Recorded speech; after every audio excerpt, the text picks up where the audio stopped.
Mais avant de passer aux exemples, on doit d'abord donc maîtriser bien sûr les temps verbaux. Quels sont les temps verbaux utilisés dans le discours direct et qu'est-ce qu'ils deviennent dans le discours indirect? Donc le passage du discours direct au discours indirect, les transformations liées aux temps verbaux. Très bien. Regardez devant vous. Alors donc, les temps verbaux au discours direct, c'est la première case. La deuxième case, les temps correspondants dans le discours indirect. Regardez la première chose.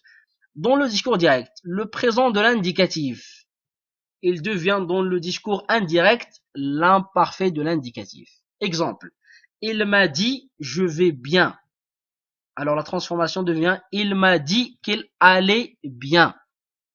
Alors là, vous remarquez bien sûr que le verbe introducteur, il est toujours ici, il est toujours au passé. C'est pour cela que je dois effectuer bien sûr les transformations liées au temps verbaux. Regardez, je vais, le verbe aller au présent de l'indicatif, il me donne dans le discours indirect l'imparfait du verbe aller, donc aller. C'est bon. 2. Le passé composé. Regardez, il m'a dit j'ai tout vendu. C'est le verbe vendre au passé composé. J'ai vendu. Il devient quoi? Le plus que parfait. Regardez, il m'a dit qu'il avait tout vendu. Donc c'est le plus que parfait. Le futur simple dans le discours direct, il m'a dit je téléphonerai. Dans le discours indirect, il devient le conditionnel présent. L'exemple, il m'a dit qu'il téléphonerait. A été à la fin. Et puis, bien sûr, le futur antérieur. Par exemple, il m'a dit, nous aurons terminé la chambre avant de venir. Il devient donc le discours indirect, le conditionnel passé. Par exemple, il m'a dit qu'ils auraient terminé la chambre avant de venir. Et puis, dernièrement, l'impératif, ma mère m'a dit, tais-toi. Donc, l'impératif dans le discours direct, donc, il devient dans le discours indirect un infinitif. Ma mère m'a dit de se taire.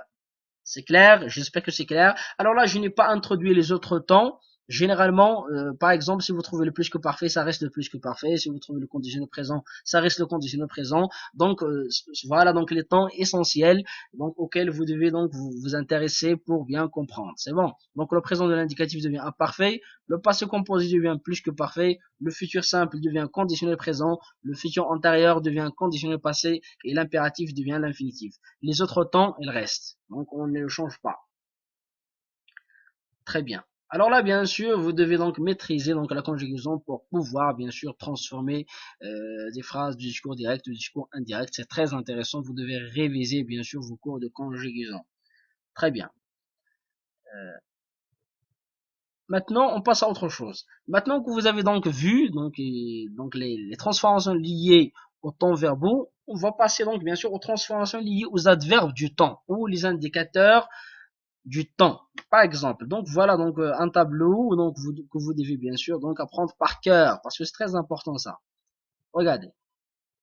Vous avez donc la première case la même chose, le discours direct, et puis dans la deuxième case le discours indirect. C'est bon. Alors là, bien sûr, voilà les indicateurs du temps. Si vous trouvez par exemple hier dans le discours direct, il devient la veille au discours indirect. Avant hier devient l'avant-veille. Aujourd'hui devient ce jour-là. Demain devient le lendemain. Après-demain devient le surlendemain. Cette semaine, alors là, si vous trouvez semaine, matin ou mois, vous ajoutez ce mot-là. Cette semaine-là. Ce matin-là. Ce mois-ci, ce mois-là. La même chose, en ce moment-là. Et si vous trouvez dernière, vous ajoutez donc, ou vous le remplacez par précédent, ou précédente. Par exemple, la semaine dernière, la semaine précédente. L'année dernière, l'année précédente. Le mois dernier, le mois précédent. Et si vous trouvez donc prochain ou prochaine, vous le remplacez par suivant ou d'après. Par exemple, la semaine prochaine devient la semaine suivante ou la semaine d'après. L'année prochaine devient l'année suivante ou l'année d'après. Le mois prochain devient le mois suivant ou le mois d'après. Bon, et si vous trouvez par exemple dans 2 jours, il devient 2 jours plus tard ou après 2 jours. Non, désolé. Donc, dans 2 jours, il devient 2 jours plus tard ou 2 jours après. Et si vous trouvez donc finalement il y a 3 jours, donc vous le remplacez par 3 jours avant ou 3 jours auparavant ou 3 jours plus tôt. J'espère que c'est clair. Vous devez apprendre ça par cœur, par cœur, pour pouvoir bien sûr maîtriser les transformations liées aux adverbes du temps. Je vous donne des exemples bien sûr. Regardez les exemples. Le premier exemple. Lucie pensait. Deux points.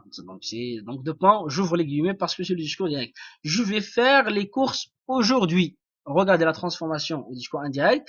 Lucie pensait qu'il allait faire les courses ce jour-là. C'est bon, donc aujourd'hui devient ce jour-là. Le deuxième exemple. Le commerçant lui a dit, j'ai été livré hier. Donc la transformation, le commerçant lui a dit qu'il avait été livré la veille. Donc hier devient la veille. Le troisième exemple, mais il a ajouté, votre commande n'arrivera que demain. La transformation donc au discours indirect devient, mais il a ajouté que sa commande n'arriverait que le lendemain. Alors là, donc demain devient le lendemain. Et puis le dernier exemple, il a terminé par, j'espère qu'il n'arrivera pas que mardi prochain. Donc la transformation au discours indirect devient, il a terminé en lui disant qu'il espérait qu'il n'arriverait pas que le mardi suivant. Donc mardi prochain devient mardi suivant. Et bien sûr, je supprime le point d'exclamation, les guillemets et les deux points, etc. Donc j'espère que c'est clair jusqu'ici. Bon, très bien. Et puis il y a aussi une chose très très importante, c'est que avant d'entamer la transformation d'une phrase du discours direct au discours indirect, je dois faire attention au type de la phrase. Si c'est une phrase déclarative, si c'est une phrase interrogative, si c'est une phrase par exemple impérative. Donc il faut vraiment faire attention.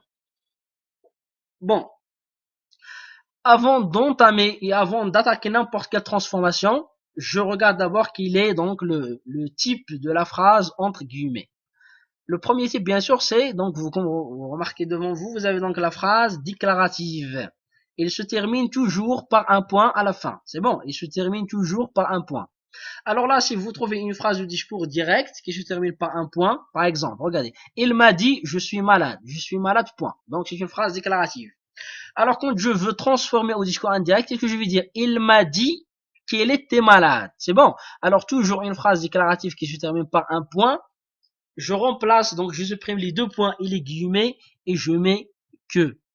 C'est clair? Donc je mets que et je continue bien sûr toutes les transformations des pronoms personnels, des temps verbaux, etc., etc.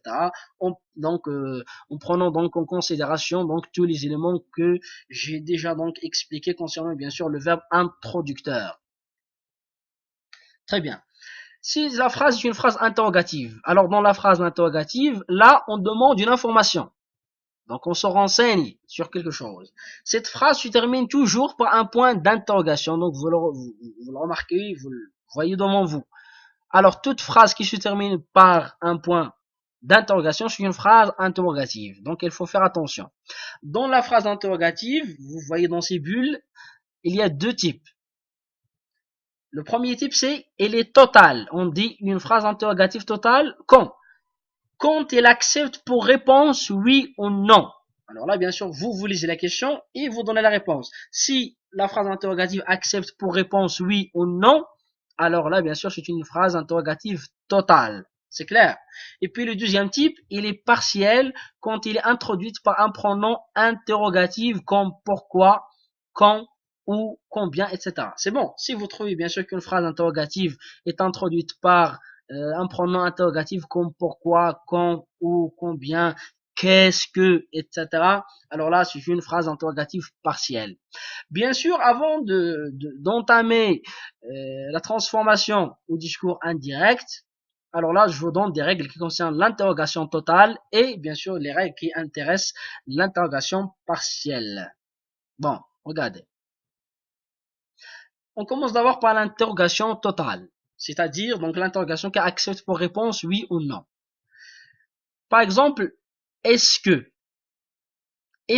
il nous donne toujours une interrogation totale? Regardez, je lui ai demandé, et bien sûr donc le verbe toujours ce n'est pas un verbe déclaratif, c'est bon, mais c'est toujours un verbe interrogatif ou qui a un sens interrogatif comme le verbe donc demander, etc.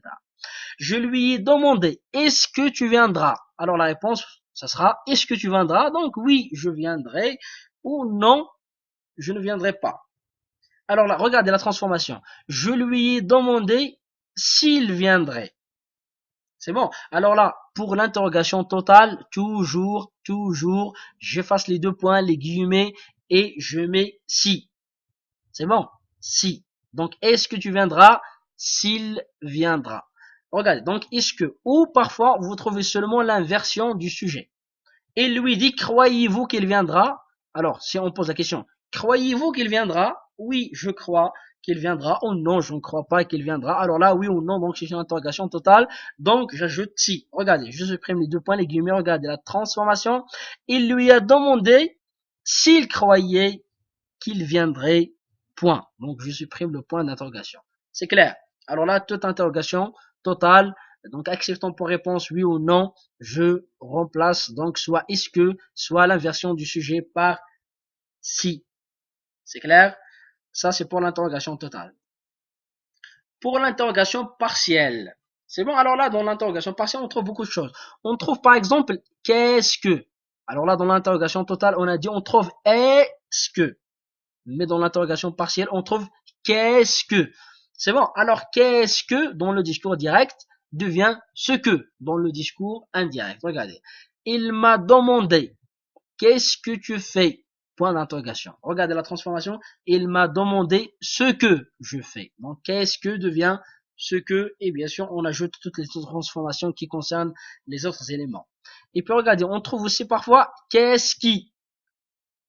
Donc, dans le discours direct. Dans le discours indirect, il devient soit ce qui, soit qui. Il devient ce qui si c'est un sujet, par exemple, inanimé. C'est bon. Par exemple, un animal, une voiture, donc un objet, quoi que ce soit. Et puis qui si c'est un sujet animé, donc un homme, généralement. Regardez donc l'exemple. Il m'a demandé, qu'est-ce qui te fait plaisir? C'est-à-dire, quelque chose te fait plaisir. Qu'est-ce qui te fait plaisir, pardon. La transformation devient, il m'a demandé ce qui me faisait plaisir. Le deuxième exemple, il m'a demandé qu'est-ce qui, oh, non, qu'est-ce qui est volontaire. Il m'a demandé qui est, ou qui était donc volontaire. C'est bon, donc alors, qu'est-ce qui donc devient soit ce qui, soit qui. C'est bon. J'espère que c'est clair. Bien sûr, toujours dans la transformation au discours indirect, je supprime les deux points, les guillemets, le point d'exclamation ou d'interrogation, etc. Très bien. Et puis, dans l'interrogation partielle, toujours, on peut trouver soit, donc, on a dit qui, qu'est-ce que, qu'est-ce qui, ou on trouve parfois ce qu'on appelle les pronoms interrogatifs. Par exemple, combien, quand, comment, où, pourquoi, etc. Alors, quelle est la règle? La règle, si l'interrogation est introduite par l'un de ces pronoms, c'est-à-dire par combien, comment, où, pourquoi, etc., regardez, on conserve le pronom interrogatif. C'est-à-dire, j'ajoute ni si, ni ce que, ni ce qui n'est rien. Je garde le même pronom interrogatif. C'est bon, par exemple. Il me demande depuis quand dors-tu? Regardez. Il me demande depuis quand je dors. C'est bon, parce que c'est un pronom interrogatif, donc je le garde. Et j'effectue les autres transformations. Et puis, regardez un autre exemple. Où vas-tu? Me demande-t-il. Il me demande où je vais.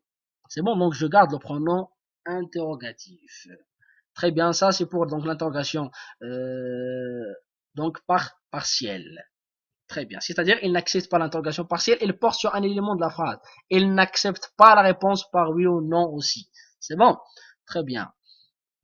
Alors là, donc, ce sont des exercices. Je vais pas vous donner, bien sûr, donc les réponses. Je vous laisse un peu du temps pour répondre. Et après, je vous donnerai ou je vous posterai une autre vidéo où je vais répondre avec explication à toutes ces phrases. Donc, voilà, donc, exercice. Donc, voilà un autre. Essayez de répondre, essayez de réviser, de bien écouter la vidéo, de bien comprendre avant de commencer donc de répondre à ces phrases, de les transformer au discours indirect. Et voilà donc la suite. C'est la fin. Donc je pense que vous avez bien compris. Et si vous avez des questions, bien sûr, n'hésitez pas à les poser et je vous répondrai dans les meilleurs délais.